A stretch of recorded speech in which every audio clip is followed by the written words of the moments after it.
right, Ambush, and today we are joined by a remarkable vocalist, a singer-songwriter who has been given the gift, who has studied the art of storytelling. And this fact may be shown best in her latest single. It is a hard-hitting, emotional ballad, and it may just be her most vulnerable track yet. It is entitled But I Do. And our guest today is the incredible, the wonderful Sophia Fracassi. How's it going today, Sophia? It's going good. How are you? I'm having myself a lovely morning here on the lovely British Columbia West Coast. So I'm jealous. I love BC. So beautiful. I believe you're Ontario, correct? I am like central Ontario. So there's beautiful scenery, but it's definitely nothing like being in the mountains or anything.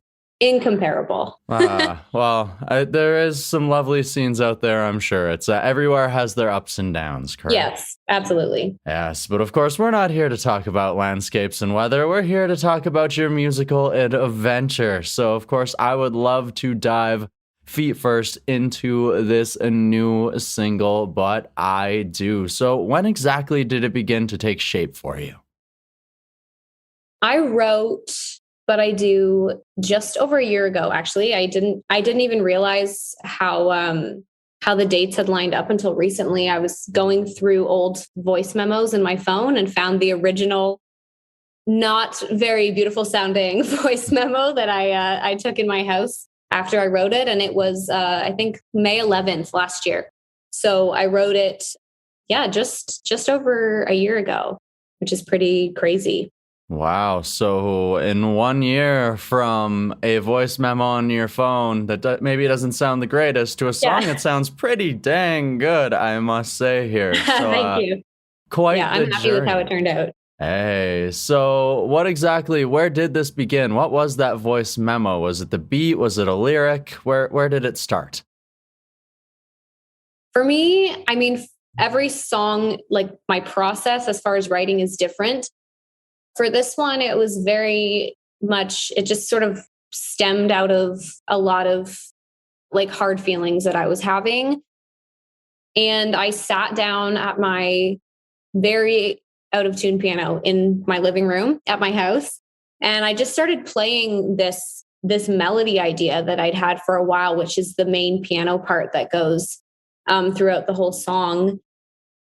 And then I just started writing lyrics over it. It just was sort of this like very emotional experience that just sort of culminated into an entire song. So I wrote it basically in one evening, just sort of having a lot of emotions. Letting it all pour out, as they say. Yes, that's what I like to do.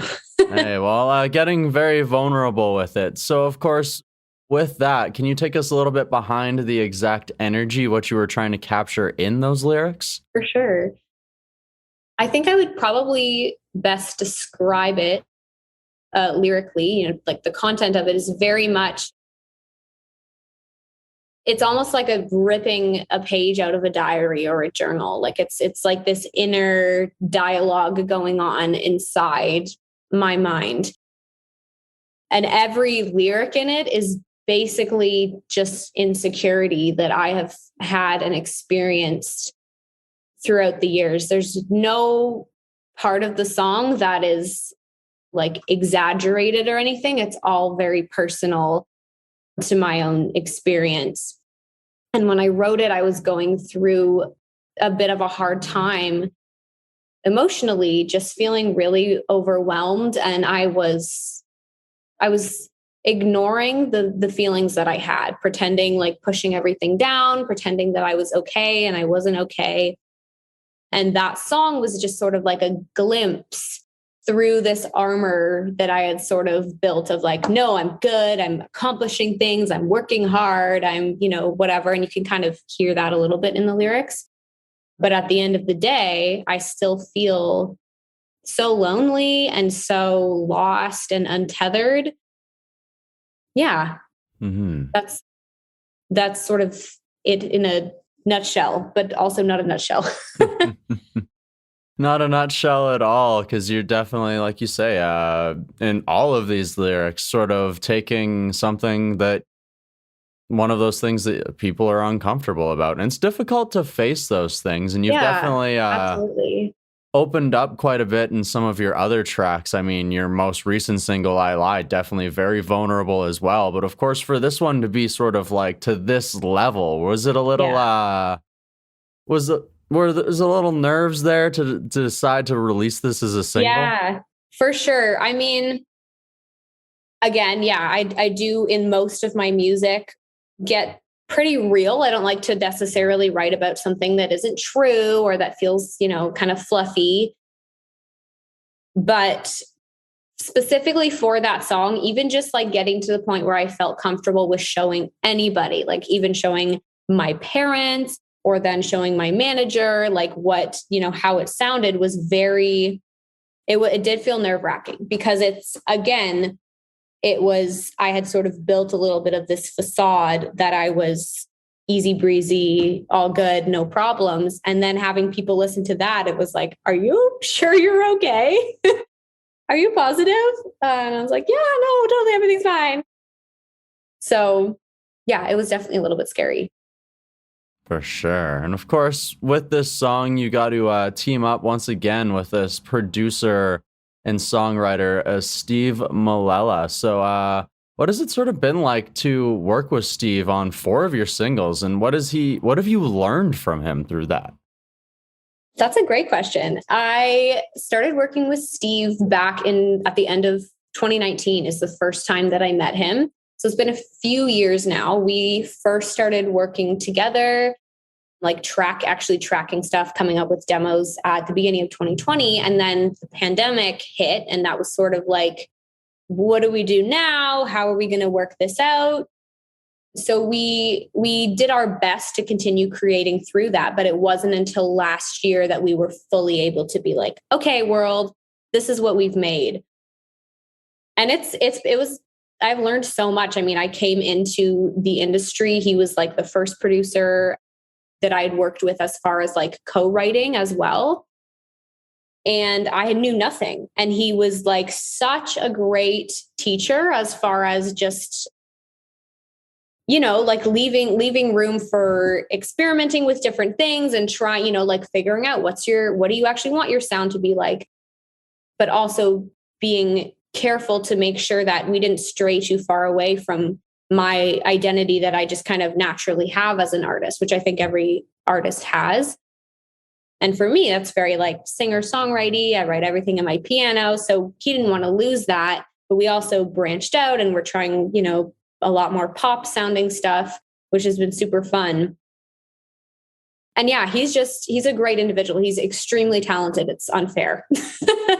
He can do anything and it's upsetting. Well, upsetting as it may be, it's also probably very helpful, I'm sure. Absolutely. Absolutely. No, I would not be where I am without having worked with him. So I'm very grateful. Absolutely. And of course, you mentioned the last couple of years, it's as artists, it's been very difficult to sort of navigate these waters and otherwise. And you had the opportunity to sign with Coalition Music. So sort of how have they helped you do exactly that? Sort of navigate through these past couple of years to make sure that you're making the most of your music? Yeah. Well, I signed a developmental contract, which is kind of like a trial period contract with them in April of 2020. So it was like, I signed the contract and COVID. So it was like, oh my gosh, I can't believe this just happened. I can't believe I have this opportunity. And then COVID. So, which I'm sure lots of people's plans were squandered because of that. But really, they've been incredible. Like they've started to feel almost like it's like a big family. They have stood through all of the ups and downs of the, pandemic and how crazy everything has gotten in different ways. It's like, okay, are we locked down? We're not locked down. can we film this music video this week or not? Like there was so many times where it was just like absolute panic, but we were all like in the panic together. So it was, yeah, they're amazing. And of course, like opportunity wise, I would not be able to have done anything that I am doing right now without them. So I'm really, really grateful they took a chance on me. Hey, I think it's turned out for the best for everybody. I mean, I Lied has already hit 70K streams on Spotify alone. So, yeah, pretty crazy so far. I think things are going very well. And of course, you mentioned words like music video there lately there. So I have to ask, most of your singles, you have released videos. So for But I Do, are we potentially going to get some visual work for it? Or yeah, for sure. Yeah, no. So the But I Do visualizer is actually connected to the I Lied visualizer. So it's like if you watch them together, it's like a 2-part story, which is very cool. And because the singles have come out pretty close together, like just 6 weeks in between, we thought it would be a really fun idea to have it like a connected, coherent story. So the end of the start of the But I Do video is actually the end of the I Lied video. So it'll be the sort of the same shot, and then it goes in and finishes what the I Lied video started, which is kind of the story of being emotionally honest. At the end of the I Lied video, you see me mailing a letter. And at the end of the But I Do video, the letter comes back to me. She's like, what? No. Oh my gosh. So yeah, that's sort of this illustration of being emotionally honest with yourself and telling yourself something in kindness that maybe you need to be okay with not being okay. So the idea is the letter is like a message to yourself. Yeah, I like that. I like that very much. So, of course, with these being a part of a bigger story, maybe a little bit connected, I have to ask, does this lead us towards maybe a bigger project in the future? Or what does the future hold? What can you tell us about the future?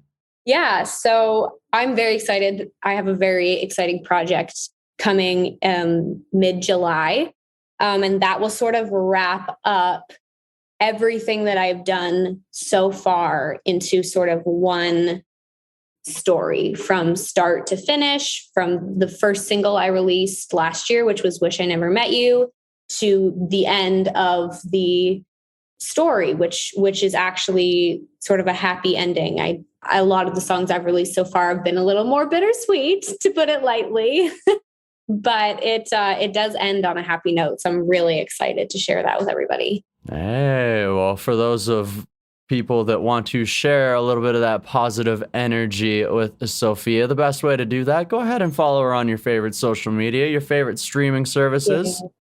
Yeah, so you can stay up to date with everything that's going on in the world. This is just the start, right? It is. Fingers crossed. It's just the start. Fingers crossed. There's still a lot to go on, but before we get there, I have one last question for you, Sophia. Are you ready for it? I'm ready. All right. Of course, we have talked about some of the music of the past couple years. What I would like to know now is, how have you grown through being an artist? So through the past 2 years, how has your time as an artist helped you to grow as a person, or what has it taught you about yourself? I love that. I love that question. I think probably the biggest thing that I've had to learn through this short time period so far is that your happiness can't be attached to your success. You have to find your joy and your fulfillment in the process rather than the end goal, because your goalposts will always change. There's always going to be something better for you to accomplish, or a bigger award, or whatever it is.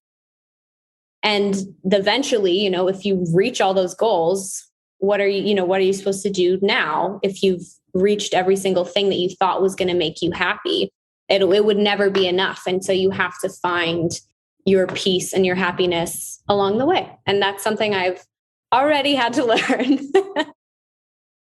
Well, it sounds like a very valuable lesson for sure. And I'm glad that you have not only learned that lesson, but had a little bit of success, a little bit of fun along the way as well. Yeah. And I thank you for diving behind some of this musical journey with us here today on the Desert Tiger podcast, Sophia. Thank you so much.